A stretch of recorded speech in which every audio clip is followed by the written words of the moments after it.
The story begins in the majestic halls of Ravana's palace, a place of unparalleled opulence and dark power. Flickering torchlight dances upon intricately carved stone walls, casting long, foreboding shadows. Into this grand yet ominous setting storms Shurpanakha, her once proud demeanor replaced with fury and despair. Her face, disfigured and bloodied, tells a tale of deep humiliation. She collapses at the feet of her brother, the mighty Ravana, her voice trembling with a mix of rage and anguish as she recounts her ordeal.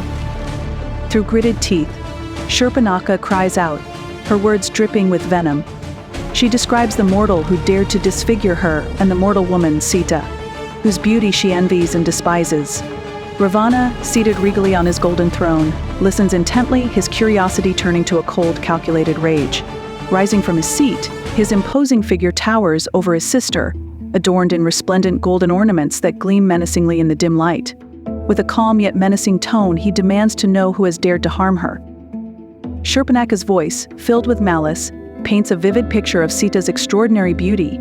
Her words have a chilling effect on Ravana, whose anger gives way to a sly cunning. His expression changes as an idea begins to take form, his lips curling into a sinister smile.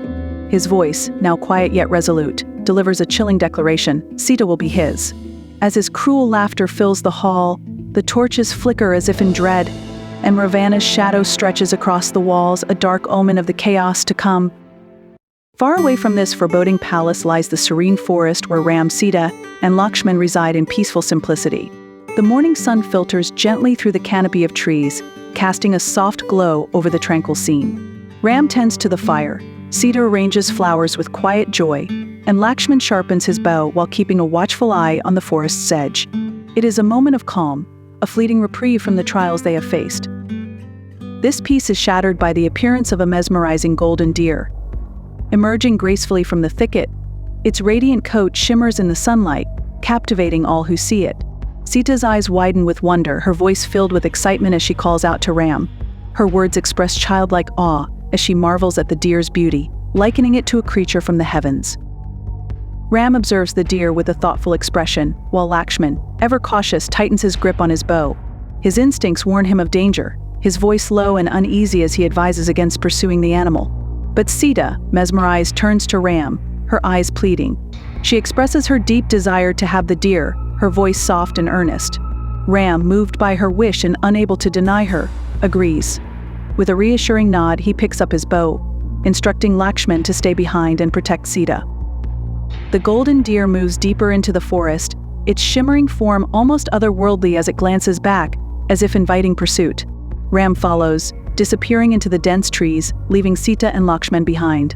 Lakshman's gaze lingers on the forest, his grip on his bow unwavering as he stands guard, his instincts still tingling with unease. As Ram ventures further into the forest, the atmosphere shifts. The air grows heavy, the light dims, and an eerie silence settles around him. The golden deer continues its graceful movements, leading him into darker, denser terrain. Finally, it pauses in a clearing, its radiant coat glistening one last time before it vanishes like a mirage. Ram's instincts flare as he realizes the truth: this is no ordinary animal. The silence is broken by a faint, sinister growl that grows louder with each passing moment. The shadows in the trees come alive as the illusion of the deer shatters, revealing the demon Marika in his monstrous true form. Marika's laughter echoes through the forest, mocking Ram for falling into his trap. Despite the demon's taunts and shape-shifting tricks, Ram remains calm and resolute. With precision and skill, he takes aim and strikes Marika with a single arrow. As the demon collapses, his voice changes, weak but filled with malice. With his dying breath, Marika cries out in a haunting imitation of Ram's voice, "Sita, Lakshman, help me." The chilling cry echoes eerily through the forest, reaching the ears of Sita back at the hut. Hearing the cry, Sita's face pales with worry. She turns to Lakshman, urging him to go to Ram's aid. Lakshman, torn between his loyalty to his brother's command and his duty to protect Sita, hesitates. He warns her that the cry could be a trick, but her desperation and concern overcome his arguments. Her voice trembles with urgency as she pleads with him to act, convinced that Ram is in danger. Reluctantly, Lakshman agrees. Before leaving, he draws a protective line around the hut with the tip of his bow, infusing it with divine energy.